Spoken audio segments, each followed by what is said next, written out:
Bonjour bien-aimés frères et sœurs, que le Seigneur nous bénisse. Nos bouches ne tariront pas d'éloges pour notre Seigneur bien-aimé, Dieu d'amour, car ses bontés durent à toujours et sa protection est sans limite. Nous te disons merci Seigneur, reçois notre reconnaissance.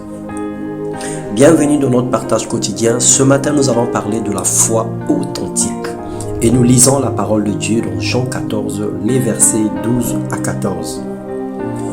En vérité, je vous le dis, disait Jésus, celui qui croit en moi fera aussi les œuvres que je fais, et il en fera de plus grandes parce que je m'en vais au Père. Et tout ce que vous demanderez en mon nom, je le ferai, afin que le Père soit glorifié dans le Fils. Si vous demandez quelque chose en mon nom, je le ferai. Mon frère, ma soeur, dans le siècle actuel, la croyance en Jésus et en Dieu n'est plus mythique. Plusieurs religions et individus croient que Dieu existe. Un grand nombre ont foi en lui. Mais peu croient qu'il est capable de changer les choses. Moins espèrent encore en sa puissance et aux miracles.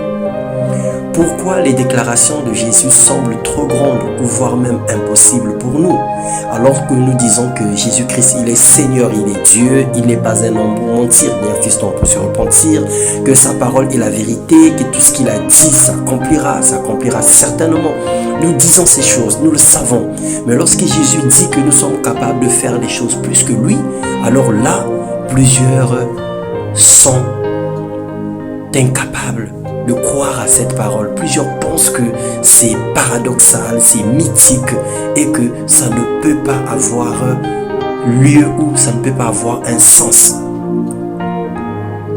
Galates 1, la Bible nous dit, voici ce que je vais dire, aussi longtemps que l'héritier est un enfant, il ne diffère en rien d'un esclave, quoi qu'il soit le maître de tout. Nous sommes bloqués et incapables de manifester la puissance simplement pour plusieurs raisons. Mais déjà le simple fait que nous soyons immatures, que nous soyons encore des enfants incapables de comprendre la parole de Dieu, nous ne pouvons que avoir des infirmités spirituelles pour comprendre la pensée de Christ. Et donc premièrement, nous sommes bloqués parce que nous ignorons notre identité. Nous ne savons pas qui nous sommes. Et le fait que nous ne savons pas qui nous sommes, et nous sommes incapables de rentrer en possession de notre héritage. Nous ne savons même pas que tout ce que Dieu a fait nous appartient. Et nous ne savons même pas que nous pouvons prendre parce que ça nous appartient. Selon Éphésiens 2, 10 et Galates 4, 6 à 7. Deuxièmement, nous méprisons la puissance du Saint-Esprit et nous méprisons même la personne du Saint-Esprit qui opère toutes choses en nous. Nous ne pouvons rien par nos propres forces ni par nos capacités. Tout ce que nous faisons, nous devons compter sur le Saint-Esprit pour y arriver. Alors si nous avons foi en Dieu, si nous croyons à l'œuvre du Saint-Esprit, lorsque nous dirons à cette montagne qui jette-toi dans la mer, la montagne partira. Jean 14, 26 et 1 Thessaloniciens 4, 8. Nous menons une vie qui ne glorifie, parce que nous menons une vie qui ne glorifie pas Dieu. Ça, c'est l'une des raisons aussi qui nous bloque et qui nous empêche de manifester la gloire de Dieu, de faire des choses aussi grandes que Christ l'a fait. Romains 12, 1 à 3 et 1 Corinthiens 6, 12. Et ensuite, nous faisons les choses pour impressionner les hommes.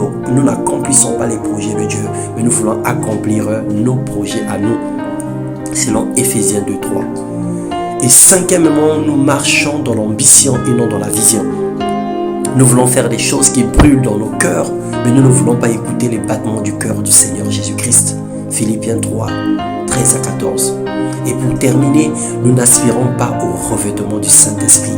La Bible déclare que vous recevez une puissance survenant sur vous, le Saint-Esprit, et vous serez mes témoins.